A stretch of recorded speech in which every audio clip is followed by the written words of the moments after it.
Hello everyone, I'm joined today by main support from M80 Lep, and we're here to talk about all things OWCS, all the changes that have happened, and kind of how the top 8 is going to be looking going into the weekend. But there's maybe a lot to unpack first there. Could you talk us a little bit through maybe your POV of how this roster came together and the sort of last minute nature of it all, and how was that kind of like final 24 hours for you? Oh man, the final 24 hours are a bit interesting. So I messaged Hawk like previously, and I've been messaging him, especially after like Overwatch 2. I was like, "Yo, bro, like, if you ever down to like make a team, or if you ever down to do anything, just like let me know." And I wasn't terribly worried about like finding a team, especially like with roster lock. Like I'm a main support. Like there's not very many main supports, so like I wasn't terribly worried. I was trying for a couple of teams, and I was like joining a couple of teams, but Hawk ended up sending me the message that him, Spectre, and Hydron were going to be like making a team, and I was a little bit interested, like at the start, and I was a little bit wary because I was currently on the Gunbit team with Renko. But we ended up joining anyways, and last minute, like me and Renko are like sitting in VC, like watching all of, like at the entire scene blown up. And as we're watching the entire scene blow up, Hawk joins the VC and he's like, "Yo, bros, we got the M80 spot," and we're like, "What?" He was like, "Yeah, like we've been in calls all morning. We've been like talking to these people all morning, and it's like by this time it's like 3 o'clock in the afternoon for me. So it's probably like 4 o'clock at 4 EST. So like they've been in in it, and so yeah, like all of a sudden UV's added to the Discord, Pelicans added to the Discord, and we're like, well, fuck, like I guess we're Not too bad. Yeah. yeah, and like I mean, it's awesome. I'm not gonna lie, but I was very worried, honestly. Like, a lot of the conversations were like, so I knew that like my friend Zero, he's getting assigned to M80. So like I said him, "Hey, congrats on M80," and then 5 minutes later, he's like, "Oh, congrats on M80." So a little bit worried about making sure my friends had spots on other teams, but I mean, I'm glad everything worked out. Everybody had a roster. Everybody has something that they're at least able to compete with, you know. And then how has it been? Because I guess the team's essentially quite new because you sort of like incorporate a lot of new players. What's it been like in terms of figuring out this new dynamic and incorporating them? Oh man. So we've got a lot of like different parts. So I haven't played with Hydron and UV in a very long time. It has to have been like maybe 4 or 5 years at the minimum since the last time I played with them. And specifically Hydron, like going into it, I was a little bit worried about the dynamic because we didn't end really on like on a really good foot. I wasn't the most confident back then and brought the team down a lot. This is like really long time ago. Yeah. So a little bit worried about that. But honestly, it's like with the entire team like getting put together, how it's put together, it's like we don't really care about anything other than winning. But even whenever you do have like a mindset like that, like things like getting your DPS synced up with your tank, especially whenever you're playing like Doom comps and you have like Echo Tracer, or like even just like getting used to playing with each other and making sure that your BAP, your Sojourn, and your Lucy are all on the same page. It's like things like that need to get re-used to getting used to, you know. And that's kind of just what been where the struggle is, especially like whenever we came together at the start. It's like, okay, well, we have to get used to playing with each other, and we also have to get used to like understanding and knowing what we want to counter swap to. And that's where a lot of the learning curve has been. How's it been incorporating the two Korean imports as well? Because I understand Spectra has like really good English, right? But and Pelican's been on mixed teams before, so how easy was it working with them and incorporating them? Honestly, very easy. I'm not gonna lie. It's um I'd say that our culture is like we've got a very Western culture, and they're bought into the culture.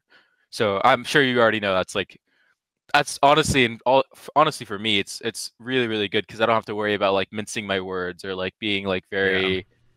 like cut back with our plans. Like Pelican's English and Spectre's English, and just like you mentioned before, is very workable. And how's the schedule been? Because obviously Spectre and Pelican are still competing from Korea right now. So Yeah. so it's the middle of the night for them essentially when the scrims normally are. So how's the schedule been for them? Oh man, I know they're trying to wake up at like they have to wake up at like 4 or 5 o'clock in the morning. It's only been bad like one day where we had to we had to get an earlier scrim, like last minute, and they weren't Mm. waking up. But honestly, it's like it's mostly fine for the most part. I mean, I'd say that instead of like them waking up early in the morning, like being tired being a problem, it's more so that ping is a problem. You know, like you're playing Tracer, you're playing Echo, you're playing like these characters that you need to have like good reaction time. I'd say like ping is like the only thing, you know. But Yeah, as far it as can the be. schedule goes, it's like it's completely fine. Yeah, it was the sort of thing that can really just grow with frustration over time. I think we've seen some of the stream scrims Spectra have one or two moans about his Yeah. abilities not quite going off when he hoped they would be. Oh yeah. So then you go into the group stage, and you're probably, I think in most people's minds, probably actually the favourite to come out of this group on top. But you end up having a really close sort of nail biter versus Timeless, and that doesn't go your way. So what kind of happened, or maybe what went wrong in that series? Oh, that's a very good question. Um, there's a lot of frustration, especially like losing a series like that, losing a match like that, especially whenever like the community pressure is that we're supposed to be the favorites. Like we've got what 6 Overwatch League players, and they're like a contender team that's been playing together for a while. But I don't want to discredit Timeless as a team. Like I really, really don't. Like I'm not the biggest friends with them, but they've been together for a while, and they've got that like that team play, and they've got that synergy down pat, and they the comp that they showed up on, like they've been playing and scrimming Brawl Comp for so long. I mean, we started playing Brawl Comp like a week before our actual matches. Like we just been one tricking Wow. the Doom Comp and like just hard playing against like Toronto and just trying to grind out the Doom Comp. And then all of a sudden, okay, well, now we have to start playing the counter swap game. Now we have to start playing Queen or not Queen. Now we have to start playing Orisa. Now we have to start playing Ram. So again, like I mentioned before, like that synergy was not built. Like a lot of really, really easy mistakes that we go back and we watch. It's like, okay, well, why the fuck are we doing this? Like, we know, like Yeah. collectively, that this isn't good, but you know, our BAP is completely split from our Sojourn, or we're beating and we're matching beat whenever we should just be kiting, right? Like, there's so we can go down the list of things. Um, but yeah, I mean, it's a disappointing loss, and it's very upsetting. But I mean, I'm not one to point fingers after a loss. Like, if you're gonna lose, you're gonna lose after you're gonna lose as a team, right? Like, you're not gonna lose Yeah. individually. Well, the nature of if you lose any game 3-2, there's probably a whole bunch of places where you could have won it and a whole bunch of places you could have avoided losing it as well. It's Yeah. kind of the nature of how it goes. So then you even have to play the next week of groups as well, which a lot more straightforward against Timeless Obsidian. But you did have to go through a patch change during that. How did you find adjusting to the first patch change, we should call it? Was you probably only got like 3 or 4 days, was it, before the match? Yeah. That was honestly okay. I'm not gonna lie. We it's like a simple just look at the patch notes and then pick all the most OP characters. um, we did a lot of brainstorming, and then Hydron just came out of nowhere. He's like, I mean, not really came out of nowhere. Hydron came up and he was like, yeah, like the sim change is like really, really good. So again, we sat and we brawled it out essentially. And when I say brawled it out, I mean end game.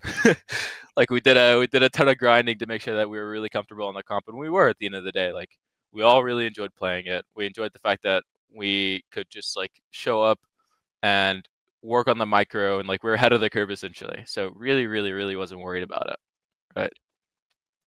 Well, it felt especially from maybe like Hawk, especially got so much more time on Malga, like even just a few days before everyone else, and was actually really kind of at the forefront for a lot of out of the North American teams in terms of playing Malga and kind of getting that head start on everyone. So then, when the patch changes again, this time against Malga, are you then upset at this? Like, do you feel like, oh, we were in a good patch and now we've sort of gone back to maybe a different one, or good or bad change, I guess, for patch yesterday for you? I'd say that for me personally, I really don't care what happens to the game. I mean, I'm like a Lucia player. They don't really change as a character.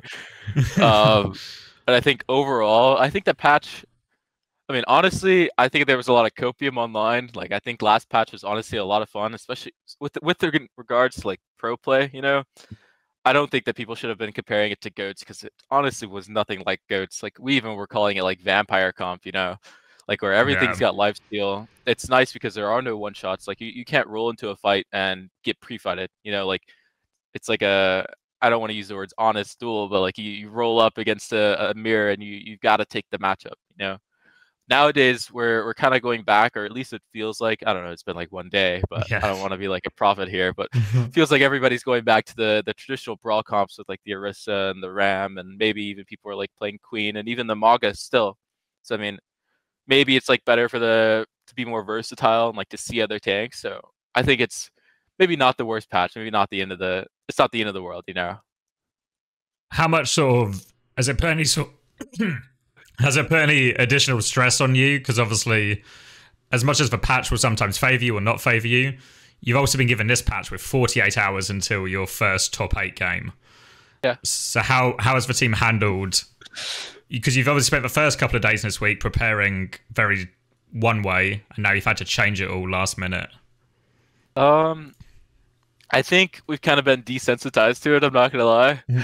And when I say desensitized, it's because like the bigger issue for us was the fact that they tried to change the seating before, and so like after it's like, okay, well, the patch is like something we can't really deal with, but like the seating is like, that's literally like our 9/11. Like we wouldn't have had scrims all this week, we wouldn't have been able to practice, and that's like made even worse with the patch, right? Like imagine having a patch change and we can barely get 1 scrim a day. So I mean, the patch change is just something that like we're just gonna have to deal with. I mean, honestly, we really don't. It's not really the end of the world, you know. It's not like a billion things are changed, and it's not like we're rolling out on like, I don't know, what would be a comp like Monkey's meta, you know. Yeah. Like praise Toronto, you know. It's not a situation like that. Not getting Hawk on the monkey just yet. Well, yeah, I guess in some ways, because we're sort of going more back to an old patch, it does ease some of the change. Yeah. I think we should probably talk about the bracket side of things as well, because obviously the brackets sort of shifted mainly because of the issues you found. So can you talk us through a little bit your decision making or the team's decision making in terms of you wake up one day and Blizzard are saying, "What? Do you remember what day it was or when it was that they were saying we're changing the bracket?" Oh, I can. Do I have time to pull up my Discord? Yeah, we can give a fact check. All right. So it was the 17th, so 3 days ago, and I think we get like an email or something with like a new spreadsheet, and the new spreadsheet is basically telling us like, this is how the bracket's going to be. We're changing the bracket 4 days before match, and there's nothing that you could do about it. Like originally they were telling us that like, and let me pull up the logs again because I want to.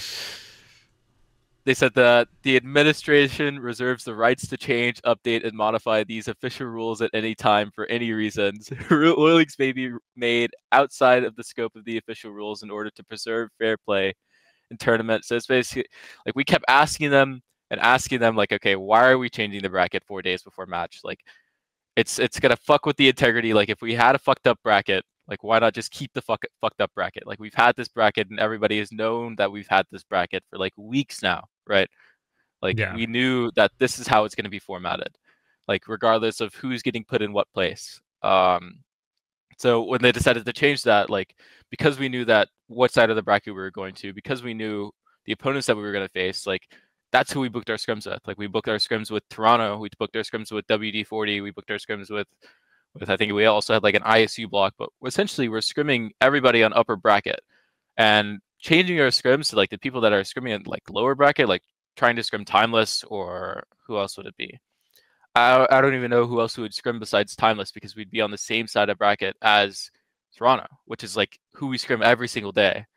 So I mean, kind of how I was saying before, like if we show up, like if that change goes through, like we literally do not have scrims, we have no practice, and these are scrims that we've had booked in for like over a week.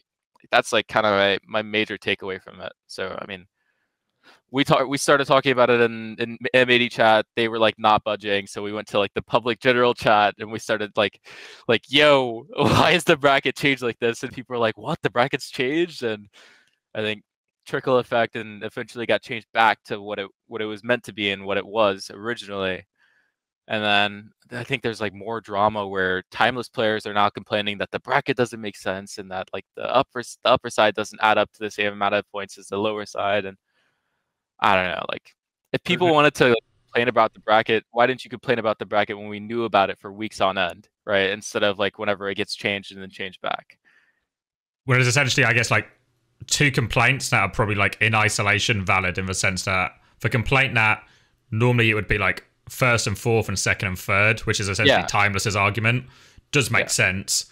But obviously the bracket is how it has, and your main complaint is never things being changed on you last minute once you've already got everything in place scrim wise and the whole schedule sorted. Yeah, like if you wanted to change the bracket, like if they were smart enough to change the bracket, why didn't you change it whenever we had more than 4 days? You know, like if we had to play topside, like who cares? You know, like we're a type of team where we have to show up to every match with the assumption that we can win and that we're gonna win. So regardless of if we're playing timeless, regardless if we're playing WD-40, like we can go through the list of teams, like it doesn't fucking matter. But the fact that like it's gonna get changed 4 days before we have to play, like ruining all of our scrims, it's fucked. Like what are we supposed to do? You know? Yeah, because the cynical argument that maybe some people will make is that you've tried to do it to do the get an easier side of a bracket. Yeah. No, I saw J-Bubs' tweet, but like, are you kidding me? You're only putting that together like 4 days or 3 days before we actually play. Like, surely you have enough time to like immediately after our match be like, okay, well, this is where they're gonna be if they win their match. Like, they're gonna be on this side of the bracket. Like, obviously, our side of the bracket is easier.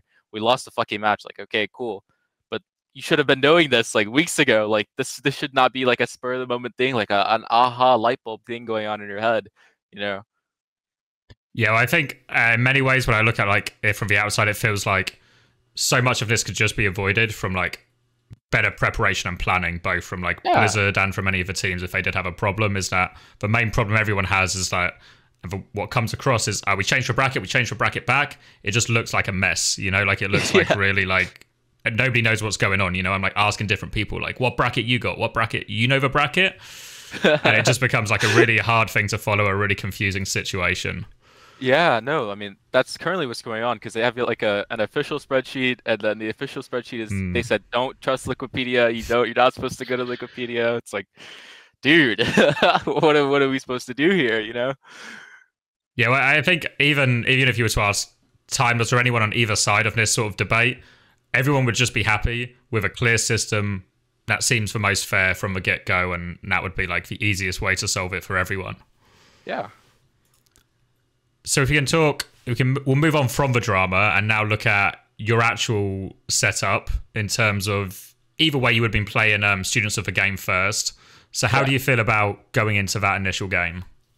And again, I got a rule about like not bad talking anybody. Teammates are not included. So I'm excited to compete.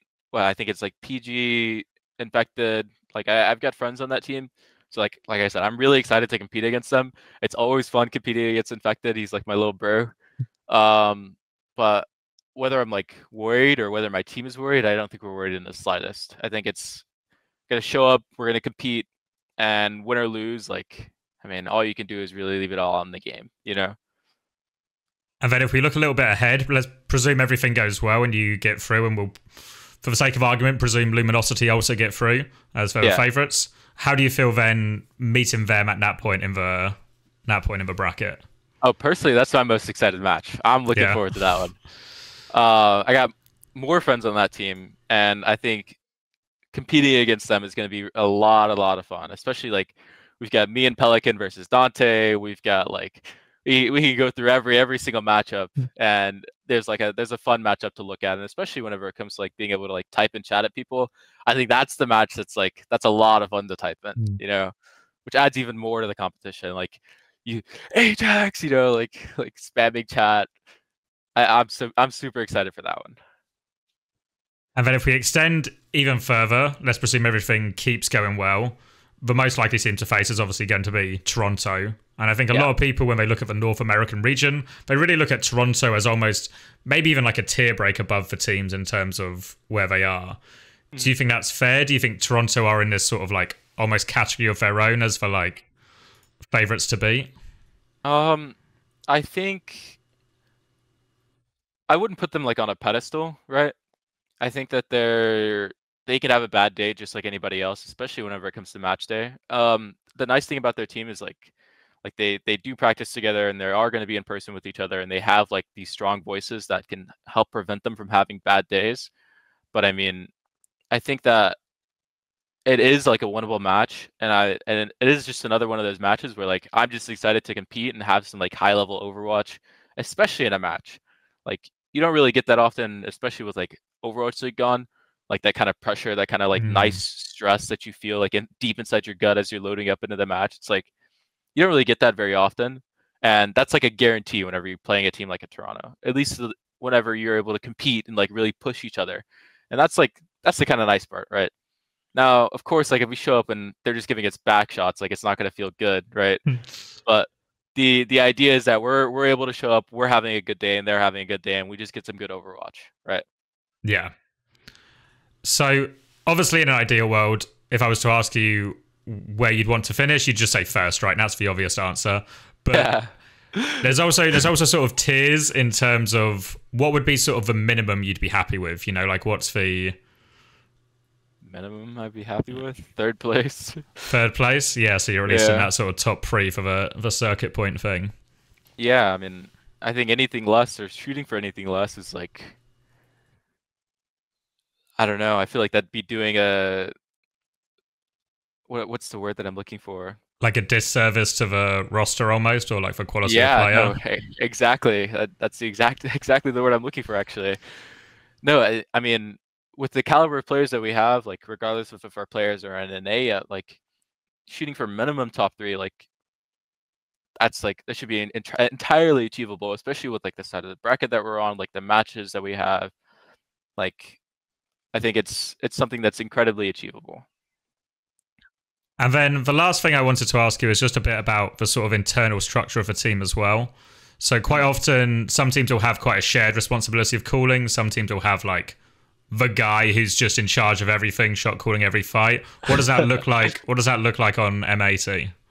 I'd say it's more along the lines of like a shared responsibility. Of course, it's always going to be like comp dependent. So like say we're playing sim comp and we're playing like I don't know, like Lijiang or like a sim map, then Hydron's going to be talking a lot more about like, okay, hey guys, let's like do this TP, and like other people are going to be like I'm going to say like, hey guys, we need to listen to Hydra in this fight, right? Or like a lot of like backline, like me and UV are always talking. We always have something to say. We always are like, oh, let's fight here. Let's do this here. I want to do this with my ult. Or I don't know, like Hawk will call for a play where this thing's called Hawk Shots, and he calls for it with Hydron, and that's a fun little play that we make. It really just depends on who wants to set the tempo in the moment. So, like you were saying before, it's kind of a shared responsibility with calling. I mean, I think that the only problem that comes with having like a shared responsibility with calling is that you're gonna need those people to be able to like step up when it matters. Just like how I was talking about before. Like you have a team like Toronto where you have like someone and you have like RuPaul who are like very loud callers. They're very like if something's not being said, it'll be said. And that's kind of what we want to achieve. Like personally, I want to be able to be like a caller like that people are able to rely on. So I mean, that's kind of something that we shoot for, right? And that's kind of how we set up our comms. And then on the that's sort of a tactical side, there's also quite often some teams will have someone who's sort of like the emotional leader, or if like stuff is going wrong or you have a bad defense or a bad round or whatever it is, someone who sort of like refocuses the team and picks them back up. Is there someone who sort of takes more of that responsibility on the team? I try to. I'm gonna be honest. Uh, Sometimes it's like a bit difficult because I'm not like as close to all of the players. Like I don't know like little things or I don't know like specifically what to say all the time. But whenever it comes to like just like getting people back on track, I try to. Whenever I'm not doing it, UV tries. There's like like I said before, it really just depends on the person. It's like we've got those kinds of people out of game. Like whenever it comes to like having like a realistic personality and like somebody that's like they're not gonna like mince words with you. Like they're gonna like fucking they're tell you what the fuck is going on. That's you can kind of guess who I'm leading or alluring to. It's Gator. Um, that guy will just straight up tell you like this is what you're doing wrong. Like why are you doing this? And then if you don't agree with him, then you can sit there and you can argue with him, and it's actually pretty beneficial. But going back to what we were talking about, like end game, it really just depends on the person and kind of like the situation. If it's just a bad round, like I'm always going to be like, okay, guys, like okay, what can we do to change? Like we need to make some adaptation because what we're doing right now isn't going to work, and then we're trying to get the conversation started. Um, but yeah. it's kind of all over the place. Yeah, no, well, in some ways it's sometimes easier if that is like different people chipping in at every time, because then you're not all reliant on one person as well. So I think a lot of the time that can actually be a more robust system when it comes down to it. But no, thank you very much, Lep. I do appreciate your time and your insight. Best of luck to you and the M80 guys in the weekend's games. Thank you very much. Thank you so much for having me. Have a nice day.